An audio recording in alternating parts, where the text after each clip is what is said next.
हिंदू धर्म में 12 ज्योतिर्लिंगों का विशेष महत्व माना गया है। हर एक ज्योतिर्लिंग के पीछे पौराणिक कथाएं हैं। आज हम चतुर्थ ज्योतिर्लिंग श्री ओंकारेश्वर ज्योतिर्लिंग के बारे में जानेंगे। इससे पहले हमने प्रथम 3 ज्योतिर्लिंगों सोमनाथ, श्री मल्लिकार्जुन और महाकाल ज्योतिर्लिंग के बारे में जाना। ओंकारेश्वर ज्योतिर्लिंग मध्य प्रदेश का दूसरा ज्योतिर्लिंग है। सोमनाथ गुजरात, इसे प्रथम ज्योतिर्लिंग माना जाता है।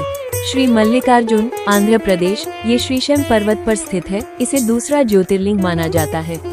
महाकालेश्वर उज्जैन एमपी, इसे तीसरा ज्योतिर्लिंग माना जाता है। यह मध्य प्रदेश का पहला और एकमात्र दक्षिण मुखी ज्योतिर्लिंग है। चूंकि उज्जैन के महाकाल के बाद ओंकारेश्वर मध्य प्रदेश का दूसरा ज्योतिर्लिंग है, इसलिए इस राज्य को 2 ज्योतिर्लिंगों का सौभाग्य प्राप्त है। यहाँ की सबसे बड़ी विशेषता यह है कि जिस द्वीप पर यह मंदिर स्थित है, उसका आकार प्राकृतिक रूप से ओम के समान है। कावेरी और नर्मदा नदियों के पवित्र संगम पर स्थित मंधाता द्वीप, जिसे शिवपुरी भी कहा जाता है, भगवान शिव के 12 ज्योतिर्लिंगों में से एक श्री ओंकारेश्वर ज्योतिर्लिंग का दिव्य स्थान है। ये ज्योतिर्लिंग स्वयंभू है, अर्थात इसे मनुष्यों ने नहीं बनाया, बल्कि यह स्वयं प्रकट हुआ माना जाता है। इस स्थल की महिमा का वर्णन आदिगुरु शंकराचार्य द्वारा रचित श्लोकों में भी मिलता है। ओंकारेश्वर ज्योतिर्लिंग मध्य प्रदेश के खंडवा जिले में नर्मदा नदी के तट पर स्थित है। यह इंदौर से लगभग 77 किलोमीटर और मोरटक्का से लगभग 14 किलोमीटर की दूरी पर है। यहाँ नर्मदा नदी 2 धाराओं में विभक्त होकर बीच में माधाता पर्वत या शिवपुरी नामक द्वीप का निर्माण करती है। इस द्वीप का आकार पवित्र हिंदू प्रतीक ओम के समान माना जाता है। नर्मदा नदी भारत की पवित्रतम नदियों में से एक है और अब इस पर विश्व का सर्वाधिक बड़ा बांध परियोजना का निर्माण हो रहा है। ओंकारेश्वर प्रारंभ में भील राजाओं की राजधानी थी।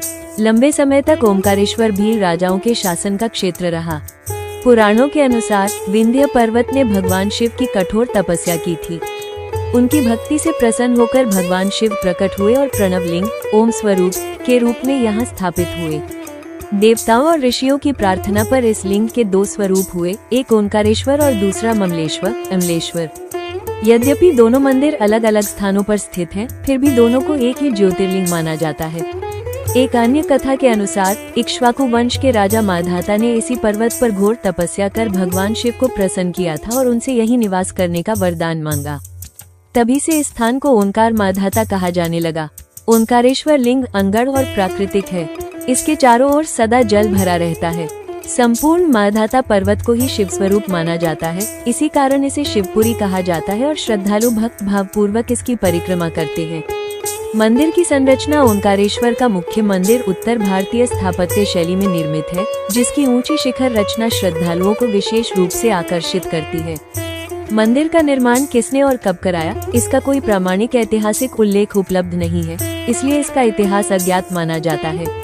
गर्भगृह प्राचीन स्थापत्य शैली में निर्मित है और यह एक छोटे मंदिर जैसा प्रतीत होता है। इसका गुंबद पत्थरों की परतों से बना हुआ है। ये छोटा मंदिर नदी के दक्षिणी गहरे तट पर स्थित है और उत्तर दिशा की ओर मुख किए हुए है, जबकि बाद में निर्मित बड़ा मंदिर दक्षिण दिशा की ओर मुख करता है। संभवतः इसी कारण मुख्य द्वार और शिखर का सीधा संरेखण गर्भगृह और मूल ज्योतिर्लिंग से नहीं हो पाता। ओंकारेश्वर का मुख्य मंदिर उत्तर भारतीय स्थापत्य शैली में बना है। मंदिर का गर्भगृह प्राचीन शैली का है, जबकि बाहरी भाग अपेक्षाकृत नया है। मंदिर में 5 मंजिलें हैं। पहली मंजिल पर ओंकारेश्वर, दूसरी पर महाकालेश्वर, तीसरी पर सिद्धनाथ, चौथी पर गुप्तेश्वर और 5वीं मंजिल पर ध्वजेश्वर लिंग विराजमान है। मंदिर के प्रांगण में पंचमुख गणेश जी की मूर्ति भी स्थित है। मंदिर में प्रतिदिन 3 बार पूजन होता है। प्रातः ट्रस्ट द्वारा, दोपहर में सिंधिया परिवार के पुजारियों द्वारा और सायंकालीन आरती होलकर परिवार के पुजारियों द्वारा की जाती है।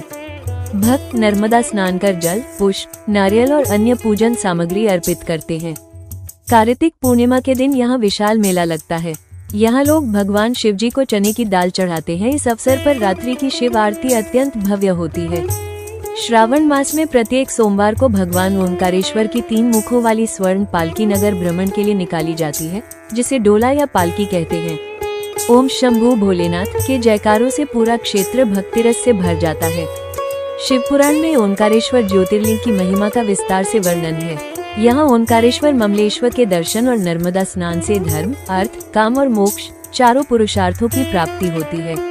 भगवान शिव अपने भक्तों पर अकारण कृपा करने वाले हैं, इसलिए जो श्रद्धा से यहाँ दर्शन करता है उसके लिए सभी पुण्य मार्ग स्वतः खुल जाते हैं। ओम नमः शिवाय।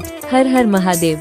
यदि इस कथा ने आपके मन को छुआ हो तो इसे लाइक करें, शेयर करें और हमारे चैनल को सब्सक्राइब करना न भूलें। कमेंट में लिखकर बताइए आप किस मंदिर या भगवान की कथा सुनना चाहते हैं।